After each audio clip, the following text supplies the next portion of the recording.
لو بشتري دلوقتي في الساحل الشمالي، ايه هي اهم المناطق اللي ممكن اشتري فيها؟ سيدي عبد الرحمن وراس الحكمة وسيدي حنيش. طب لو بنتكلم على كل منطقه بتتميز بايه وايه عيوبها؟ عندك سيدي عبد الرحمن اكتر منطقة ساكنة وعايشة وفيها برضه مطورين كبار، بس كل مشاريعهم سولد اوت. عيبها ان المتاح فيها قليل قوي. طب بالنسبه لراس الحكمه؟ راس الحكمة منطقة بكر، ما بقى لهاش غير 3-4 سنين بتتباع، فيها مشاريع كتير، فيها مطورين كبار. طبعا ابرز حدث فيها اللي حصل السنة اللي فاتت، استحواذ صندوق ابو ظبي السيادي على خليج راس الحكمة بالكامل. واخر معلومة دلوقتي ان خلاص بعد العيد هيبتدي يحصل طروحات من شركة مدن القابضة لخليج راس الحكمة للبيع، هيسحب المنطقة دلوقتي كلها في حتة تانية خالص. ودي مدينة متكاملة، مدينة هيبقى فيها كل مصادر الترفيه السياحي.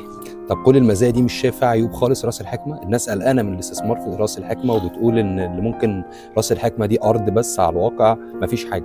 هتاخد وقت، وعلى ما مدينة راس الحكمة تخلص هتاخد لها على الأقل 4-5 سنين علشان يبتدي يبقى في مدينة. لكن طبعا لا، هتاخد وقت في التطوير أكتر من كده كمان. طب سيدي حنيش؟ سيدي حنيش طبعا دي منطقة قديمة قوي، وفيها الماظة باي من زمان. الماظة طبعا بتاعت شركة رافكو، فيها اوتيلات على اعلى مستوى، والمنطقه الوحيده اللي موجوده في خط الساحل كله اللي بتدخل سياح اجانب. فطبعا المنطقه دي ليها خصوصيتها والاستثمار فيها ممتاز.